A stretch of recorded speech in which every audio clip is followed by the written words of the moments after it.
Good morning, everyone. This is Beverly M. Gutierrez, and I am from Group 1. Good morning, Ma'am Carmelin Parakan Mosa, PhD, our professor under Structure of Present Day English. And this is the continuation of our topic in What is Grammar? And my assigned topic is about the components of grammar. It's very important to understand this so that it's easier for us to understand the succeeding topics of our classmates and other teachers for their discussion. So this will serve as our backbone for our topics. Okay, so this time we have this one. Let's start. We have the grammar, the study of language structure. Okay, that is really what is grammar is, and we have the four components: the syntax, the morphology, semantics, and phonetics and phonology. That is my concern today. So let's start with the syntax. So what is really syntax? Of course, syntax is under the language includes the ability to construct, which is more on the construction of the phrases and sentences out of the four morphemes of the word. So at a later part, we're going to discuss what is morphemes and what are the grammar and structural components under the syntax itself. So we have the part, this is the part of grammar that represents a speaker's knowledge of these structures, and their formation is called syntax. So really the formation of the grammar itself. And we have this, in other words, syntax is the study of sentence pattern of language. So for us to understand, we are going to dip in the functions of every words, and that's why we need to aim on this, um, show the syntactic structure. What is syntactic structure, and what the rules and that determine syntactic structure are like.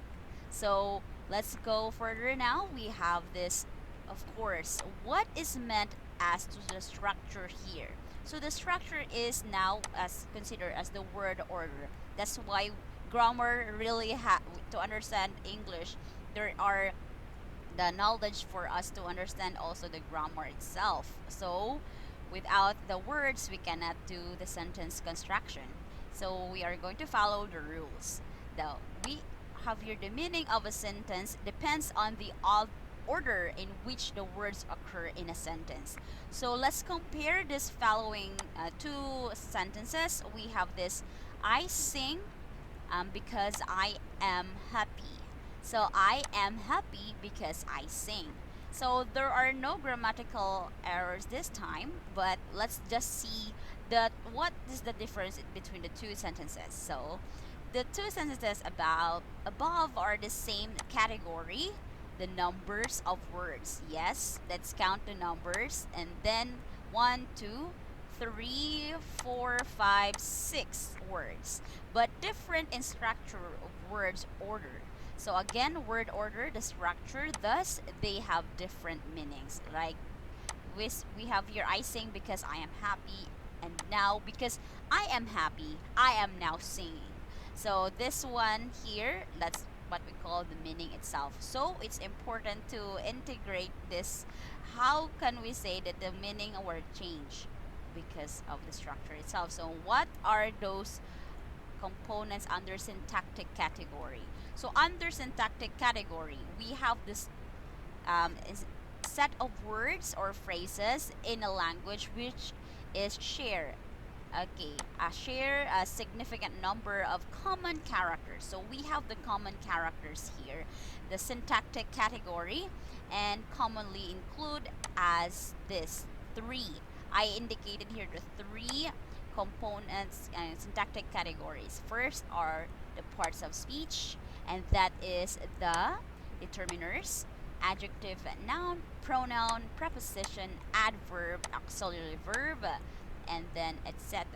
So we have number two. Let's understand also phrase structure grammar. So later we're going to make use of the the structure grammar. How about the NP, the P, the VP, and those clauses? So we have also number three, the sentence. So this is really the core of the structure in the syntax.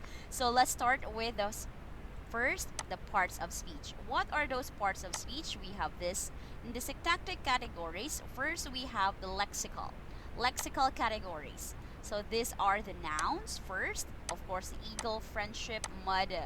Um, we have also verb, encourage, forget, irritate, feel, and we have adjective too. Happy, how lovely, angry, tiny, and then more on because describing words, we have also adverb. We are going to modify those words. We have to quickly, lovely, fast, still, now, soon. And also we have also the functional categories. So later we'll depending on the discussion how is it functional category. We have also the determiner, which is just going to elaborate what are those determiners. The, this, that, these, those, his, my. So we have numerical, functional, meaning this is really their function. Like we cannot always be the he will always be for the boys and she will always be for the girls. So that is their function.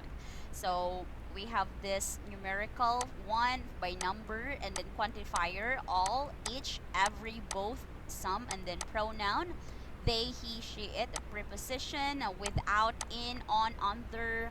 We have conjunction and yet, but so, no, nor, and then degree word, very, so, quite, rather, to, and then auxiliary verb have, be, do. We have also modal verb. We have may, might, can, could, will, would, shall, should, and must. So let's discuss more on this part. For the structure itself, we have syntactic categories. We have this illustrated in a tree. So this is the syntactic category by itself, but under the syntactic categories, we have those phrase structure tree. So needless to say, we have the tree diagram or the phrase structure tree. We have this one. Okay, this is the tree diagram. We can see this in succeeding reporters. They have this structure to indicate the structure of the sentence for us for the analysis of the sentences. And then we have also, let's apply the structure of tree to apply the name of. So no, because we already identified those function words like the determiner, what is the noun, what is the pronoun. So it is easier for us to have each group groupings. Okay, and then these names are often referred to as syntactic labels. So those are the labels. So let's know the labels. We have the sentence is for S, determiner is for that, and then or some of us we could see also that D only.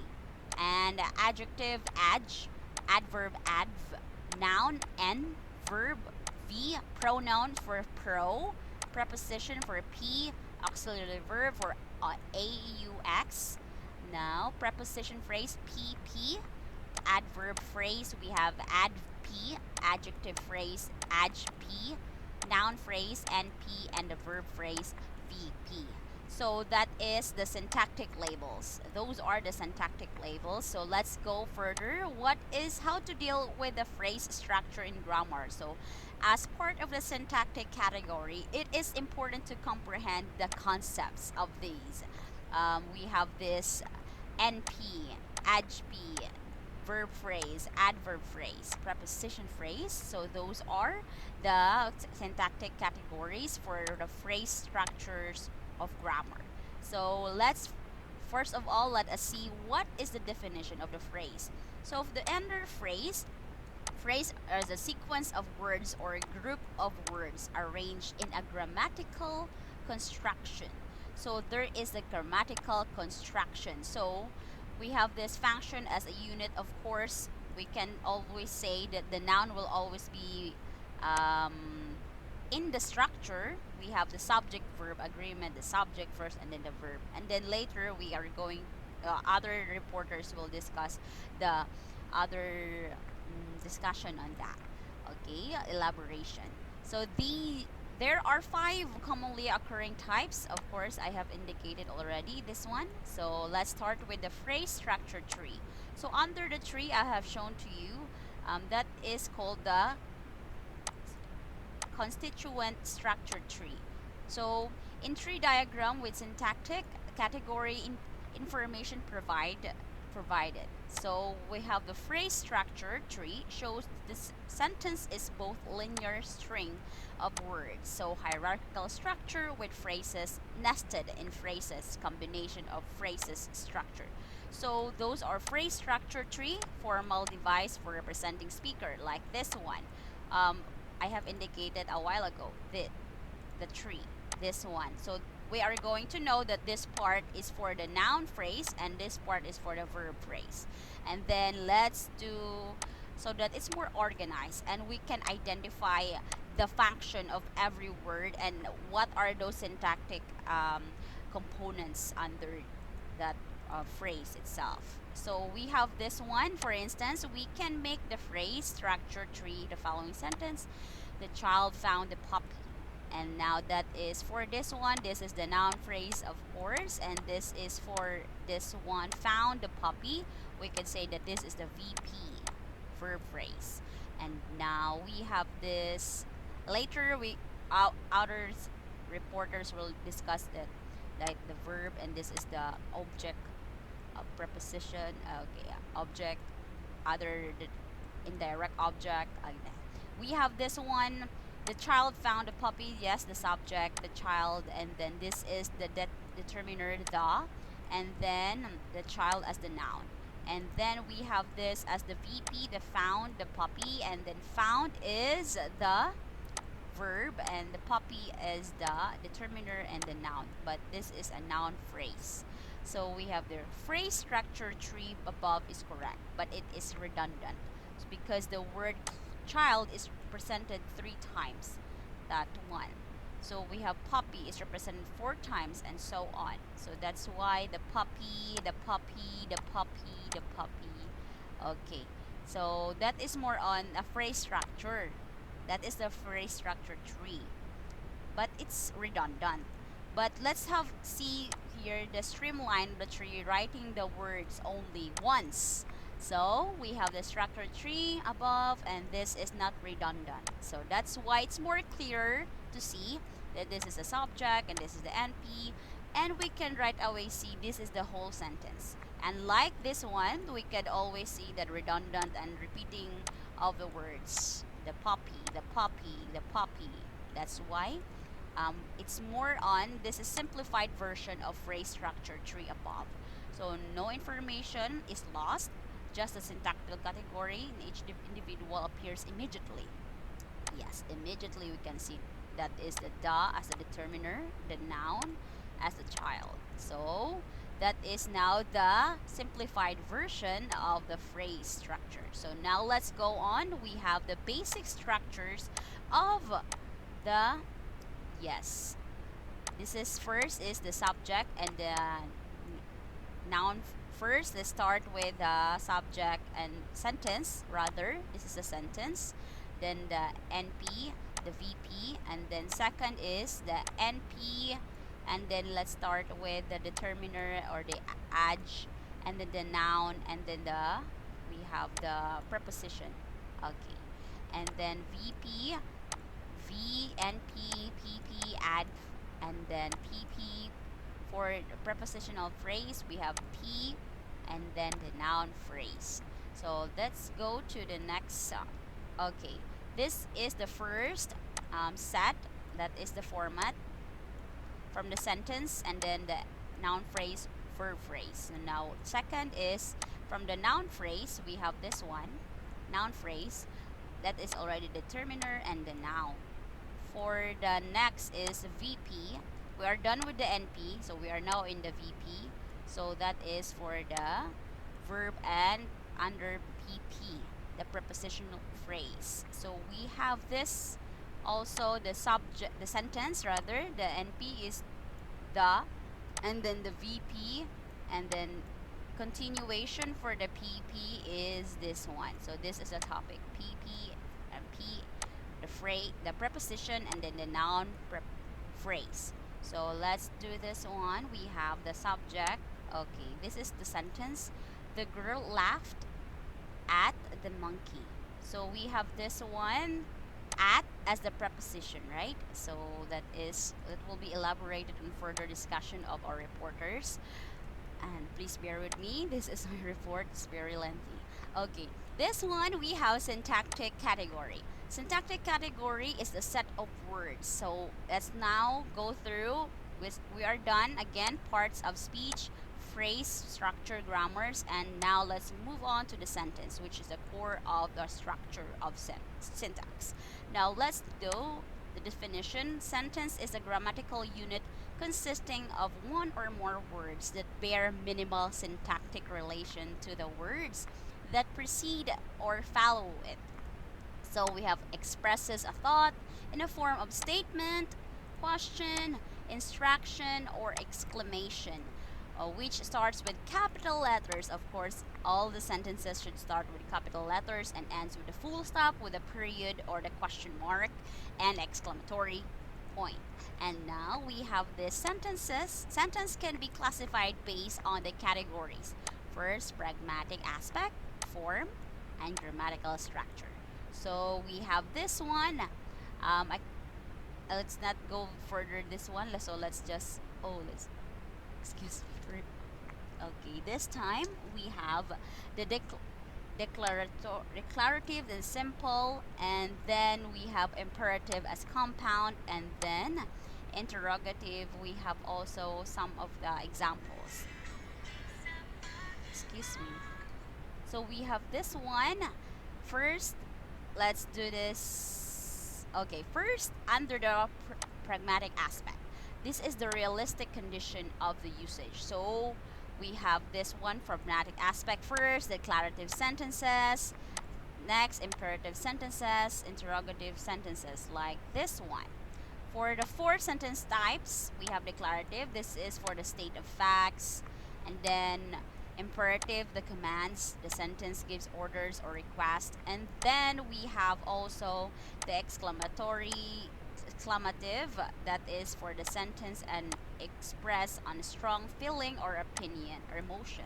And then fourth is the interrogative, or questions or sentence that ask for an answer. So those are the four types of pragmatic aspect. Okay, so now we have this one, the based on the form.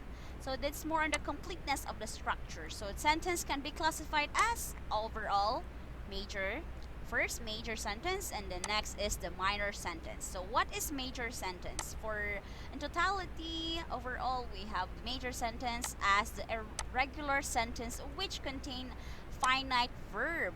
So limited verbs. So it has a subject and a predicate, like this one. We have this I have, that is already finite verb. We could say that has, have, right? So there are no other has, or had. Yes. And then for this one, it's changed person, such as we, she, you. So we could say that it contains subject and predicate. So we have this one minor sentence. So we could see this example, just a minute, yes, coffee. So that is already a minor sentence but irregular type of sentence. So not contain finite verbs, and then frequently found in colloquial speech. So that is the minor sentence. So what is based on grammatical structure? These are the composition of relation between clauses. So clauses are more on, I will simplify the example on this one. First is the simple sentence, next is compound sentence, third is the complex sentence, and the fourth is the compound complex sentence. So under this one, I just simplified this. They will be discussed other reporters, I really believe, of course. And summary of sentence patterns based on the grammatical structure. So we have this one. First type of sentence, of course, simple sentence. It has always have only one independent clause. Yes. And can stand alone. Dependent clause, okay, there are no independent clause. So we have compound sentence. Of course, we have two or more than two types of independent clauses, and no, again, no dependent clause. So this time we're so for the continuation, compound sentence, there are two or more than independent clause, no dependent clause, and the complex sentences, one dependent and at least one dependent clause. And then compound sentence, compound complex, two or more independent clause plus at least one. So that is very, that will be a recap of what is in the other succeeding reporters. So we have here, let's continue. What is the grammatical relations syntactic function? So far, we'll look at the types of sentences based on the usage. So form and structure. Now we will focus on the internal structure of sentences involving a grammar relation, and that is the syntactic function. So under the syntactic function, commonly the basic pattern of simple English sentence is that adjunct and then the subject, that is the modifier adjunct, and then the predicate. Under the predicate, we have the object and the complement. So that's why they'll be needing to indicate the complement rather. So we have this one where only the predicate is essential, in which the adjunct is mobile. So we have this one. Okay. Note subject is the person, action. We have the predicate, and let's emphasize this one. Adjunct, a word used as a modifier in a sentence, and then a complement is a group of words or word that completes the predicate in a sentence. So let's move on to this. Like example, the man as the noun phrase, and then the verb phrase, the predicate, and then called the boy suddenly.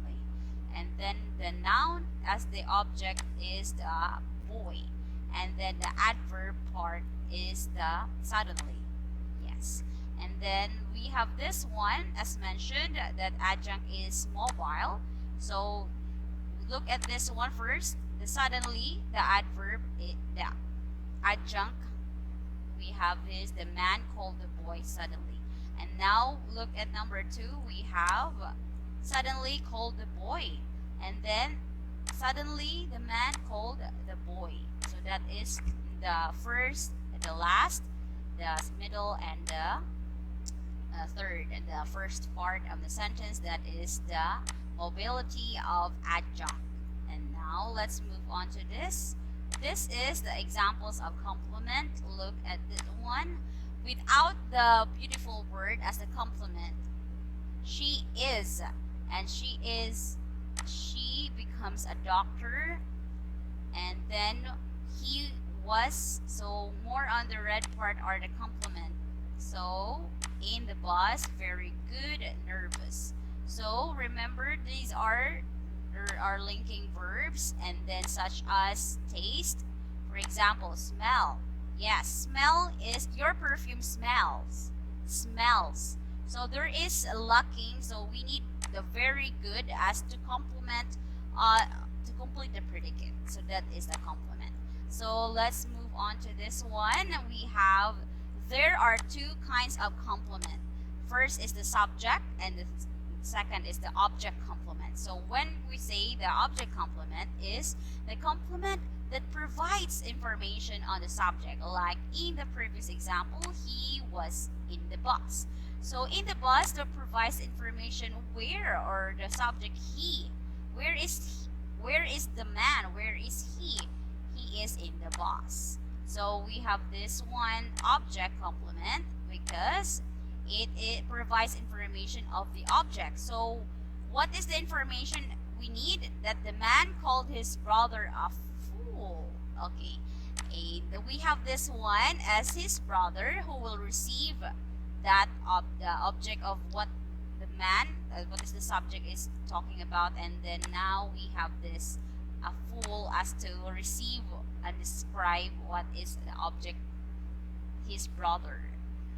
Okay, the information, that's a negative word. And then we have this one, full information is about the information of his brother. So what is his brother? Describe the brother. He is full. And then we have Susan found the assignment difficult.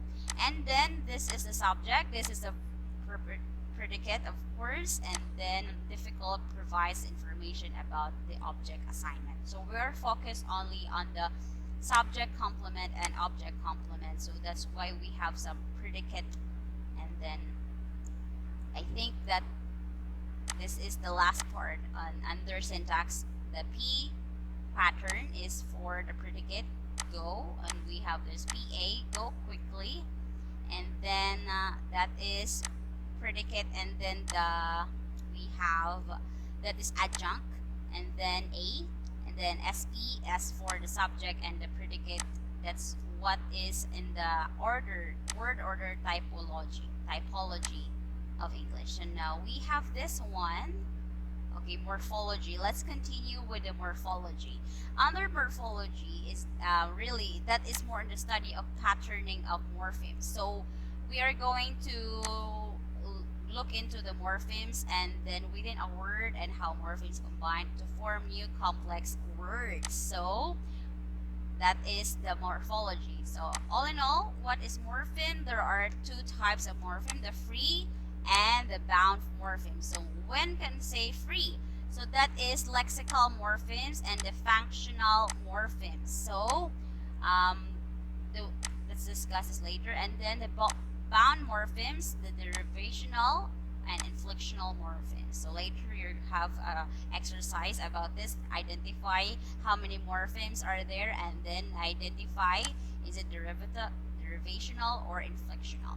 And then let's have this look at free morpheme versus bound morpheme. Free morphemes are single morphemes, which constitute words, and then bound morphemes are morphemes which can only occur in a word. Yes, and words attach morphemes. That's why we need the affixes, this part, for the bound morphemes. So now we have this one. When we say also free, that is more on the root word, the root word like walk. And then let's bound morphemes. We have already the S, and then let's add another morpheme, the S, walks. And so we have this one, lexical morpheme. So lexical, that is which has a complete lexical meaning all in its own. So look at this, girl for the noun. That's why we're going to separate for the noun and then separate for the adjective and the verb, because we have this one.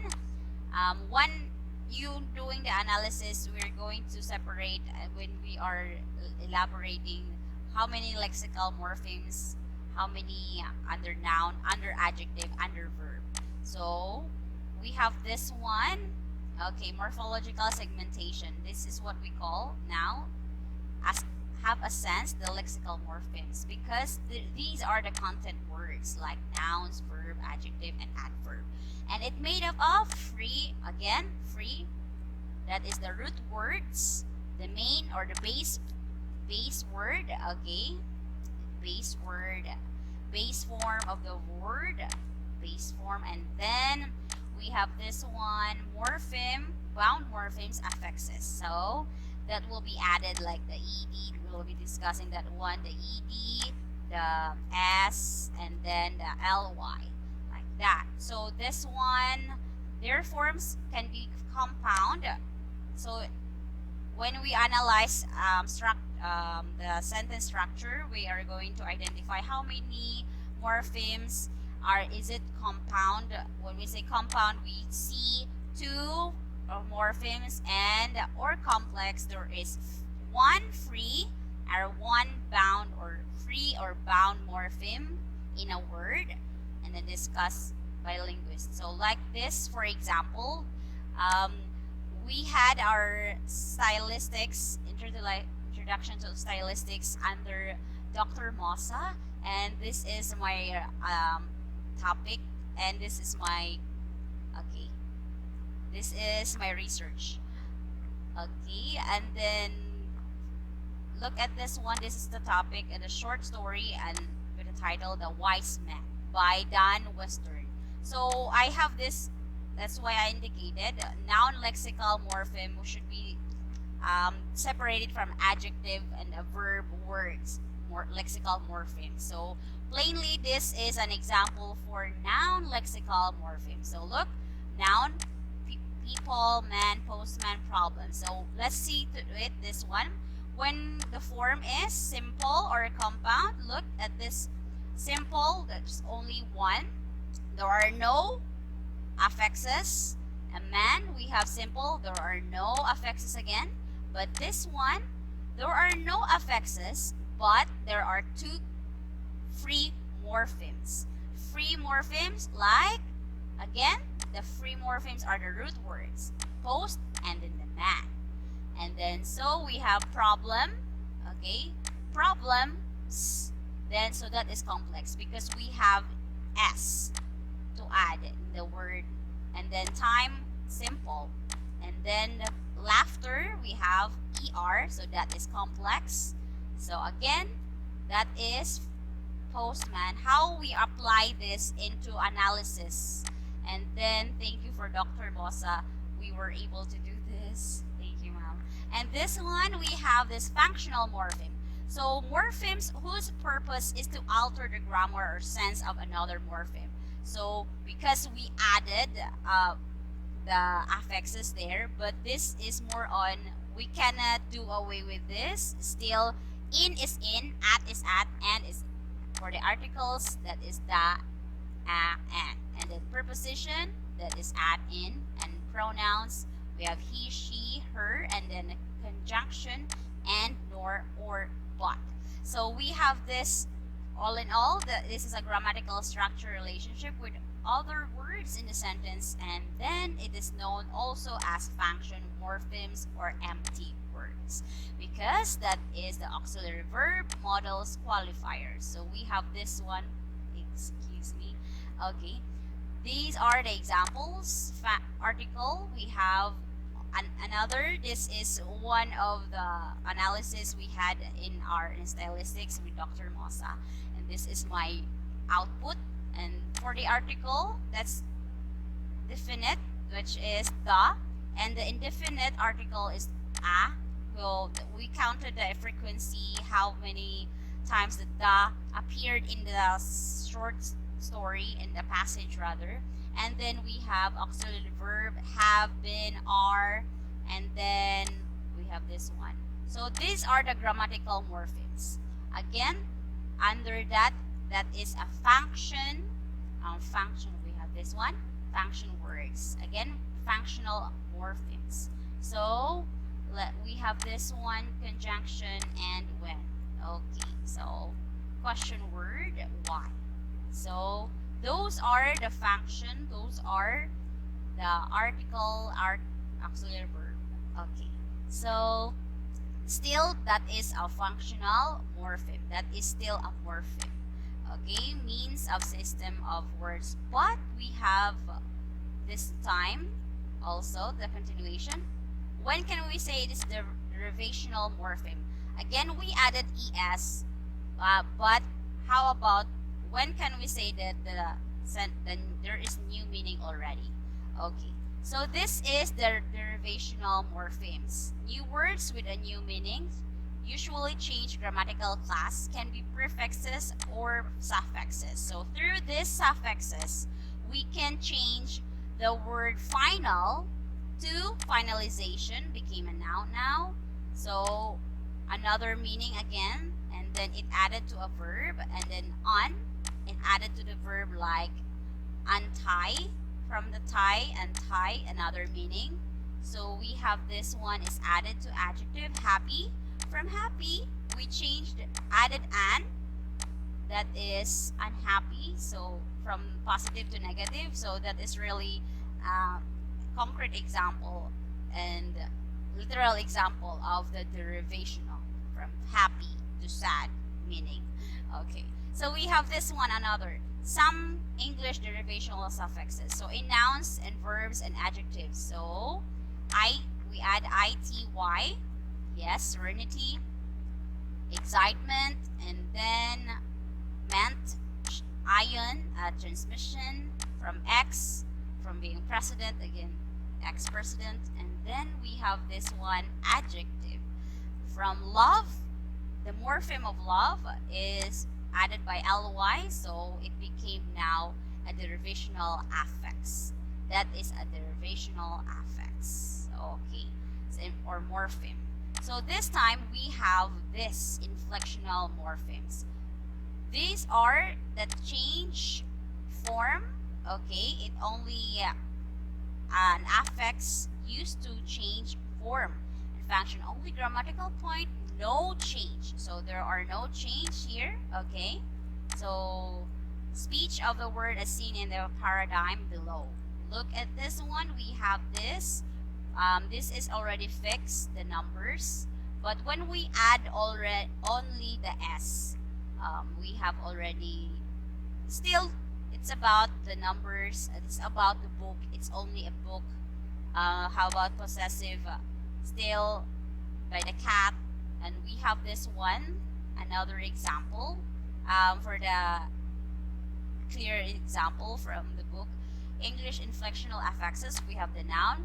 This is possessive, and then add es. So Sue's book. So we have plural 6 books. Okay, and then still that there is no change in the meaning of the word and in the verb. I think it will be discussed on further discussion of other porters. And then Sue, I am taking so much time already. And sorry, classmates. Past tense ed, we have from walk to walked, but still we are talking about walking, right? And then we have adjective, we have er, but es. But still, we are talking about the tallness of the person. How tall is the person is, rather. And then let's look into this one. Types of word formation and its rules. So under the morphology is also how the words came from. How was we have this coining. Coining is inventing words. So look at this bling or bling blings, and then from the quiz, it's not really related to other words like the assignments, right? The quiz. So compounding. These are 2 or more words like back and lash, face and book. So 2 morphemes, right? Voice and then over. And then we have blending, telescoping 2 words together, so that is webinar. We have also the spork, spoon and fork. So that is, again, let's write this one, spoon. Okay, spoon and fork, spork. Okay, we have this one. Okay, clipping. Clipping, shortening words by omitting syllables. So we have the demo, demonstration, lab, laboratory. And then we have conversion, from assigning one word more than one syntactic category. So what is father for email? So that is conversion from, we have this one, acronym, words from abbreviation, like we have laser. We have another word for that, the laser. There is from radar. I'm sorry. We have eponyms, words from names, brands like Kleenex, and we have also some other brands. So more on the brand names. So those are under the word formation rules. So we have this for exercises.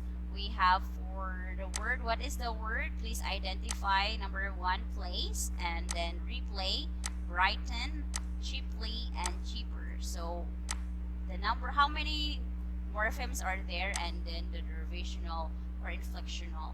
And then thank you so much for listening. And this is Beverly M. Gutierrez, and another reporter will discuss the morphology and the semantics. Thank you so much.